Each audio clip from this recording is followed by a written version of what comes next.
Hey, it's Sean McMean from Restoration Marketing Secrets podcast, and today we're going to talk about defining your service area for your damage restoration business.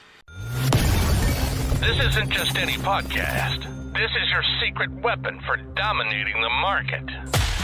This is the Restoration Marketing Secrets podcast, and this is your host, Sean McMean. As many of us know, we want to get the phone to ring, right? And we're like, let's go out there. We're going to be in, let's say, Atlanta, Georgia, and we're going to cover the entire metro region of Atlanta, Georgia. That's all well and good. You can certainly service an entire metropolitan area, but there's some things you want to keep in mind when you're actually doing your marketing efforts online. Why do people come out to Google? They come to Google because they're in search of an answer to a problem, or they need a solution to a problem. And Google is a computer, and it has to rely on a couple factors that need to be considered, okay?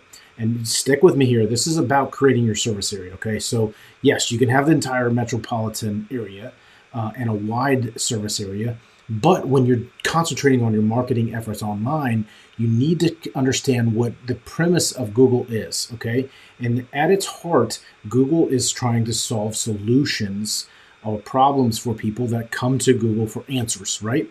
And so what does Google have to rely on? They have to rely on what the searchers ask for and where the searcher is located. And then they have to pair that searcher with a company they can feel that solves that problem in their vicinity, right? And so think about it. If you are out there looking for a service and you're looking for a dentist, let's say, right? And so dentists, sure, they can service the entire metro area, but if you're looking for a dentist, you're not going to travel 60 minutes to go to a dentist, usually, right? And the same thing holds true for your damage restoration business.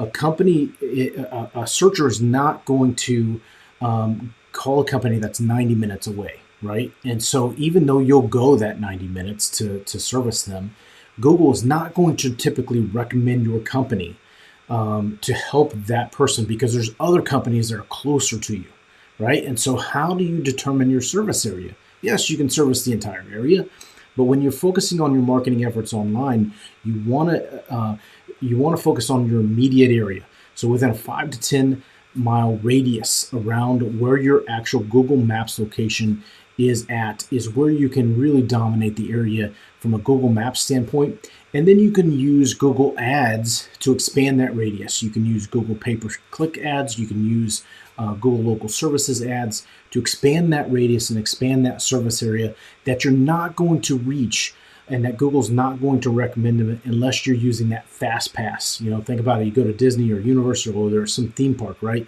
You gotta purchase a fast pass to get to the front of the line and to expand your reach and to get on more rides, right? Same thing holds true from a Google perspective.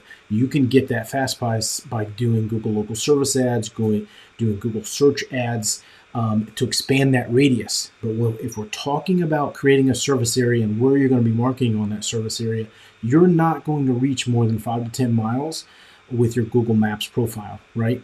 So sometimes you will create multiple Google Maps or profiles, and you'll create a secondary office. And you can't just do that nowadays and just put it in a co-working space and forget about it. You actually need to have it at an office. Okay, so when you're thinking about your service area, absolutely you can put on your website that we service the entire metro area, but focus in on efforts around 5 to 10 miles around your Google Maps location for SEO perspective, and then you can use Google Ads and Google Local Services to expand outside of that when you define your service area. The other thing you want to make sure you're doing is if you define that service area, you need to, on your website, talk about that service area on different location pages. So if you're servicing a large metropolitan area, you want to talk about suburbs and have dedicated pages to those suburb areas that talk about the services you provide there, things that you can do in those areas. And that's how you are very effective with your online service area and defining that service area so that Google can recommend your company to those searchers in those areas that you're trying to get business from. Until next time, this is Sean McMean. You've been listening to the Restoration Marketing Secrets Podcast. Sean's not here to just talk the talk. He's walked the walk.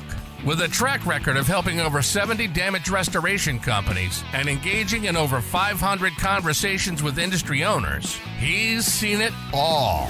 From digital marketing triumphs to the most ingenious growth hacks, he's got the keys to the kingdom, and he's sharing them with you. We hope you've enjoyed the show. If you did, make sure to like, rate, and review. We'll be back soon. But in the meantime, for more, hit the website at restorationmarketing.com. See you next time on the Restoration Marketing Secrets Podcast.